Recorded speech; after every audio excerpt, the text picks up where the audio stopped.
On commence à penser à voyager. L'Europe rouvre ses frontières aux touristes canadiens et la France nous a placés, que je dis nous, là, c'est le Canada, sur la liste verte des pays. Oui, ça veut dire qu'on n'a plus besoin de faire de quarantaine en arrivant en sol français et ce, même si nous ne sommes pas vaccinés. Ah ouais? Ça veut également dire qu'on peut faire du simple tourisme. Donc, si vous avez envie de voir la Tour Eiffel ou d'aller à Disneyland de Paris, qui a rouvert aujourd'hui en banlieue de Paris, bien, c'est possible après 8 mois de fermeture quand même pour le parc d'attractions. La seule contrainte pour rentrer dans l'Hexagone, c'est de présenter un test négatif effectué moins de 72 heures avant l'arrivée au pays.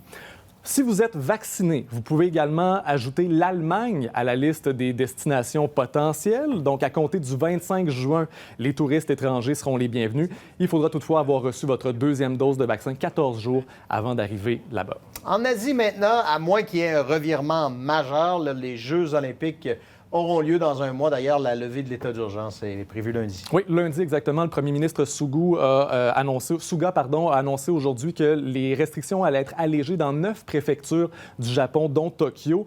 Il faut dire que la situation sanitaire s'est améliorée là-bas. On est à 70 de moins de cas qu'à la fin du mois d'avril, au moment où on a décrété l'état d'urgence. Et la moitié des lits COVID dans les hôpitaux sont désormais libres. Pour ce qui est des Olympiques, on va savoir lundi probablement le nombre de spectateurs qui vont être permis dans l'enceinte des stades. Certains médias japonais parlent de 10 000. Chose certaine, on sait qu'il s'agira de spectateurs japonais parce que les étrangers ne sont pas encore admis au pays. Et rappelons que le Japon est toujours bon dernier dans les pays du G7 en ce qui a trait à la vaccination. Seulement 16 des gens ont reçu une première dose là-bas. Vous me dites que vous avez des images du Taj Mahal.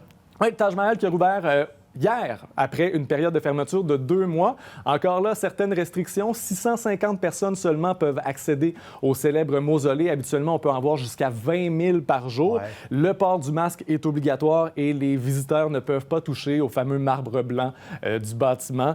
Tout de même, en Inde, la situation s'améliore aussi. On est autour de 74 000 nouveaux cas par jour. C'est encore élevé, mais on est bien loin du pic de 400 000 qu'on a vu au début du mois de mai. C'est drôle de voir les images du Taj Mahal. C'est tranquille. Oui, Beaucoup de touristes. pour les photos, c'est super. Oui.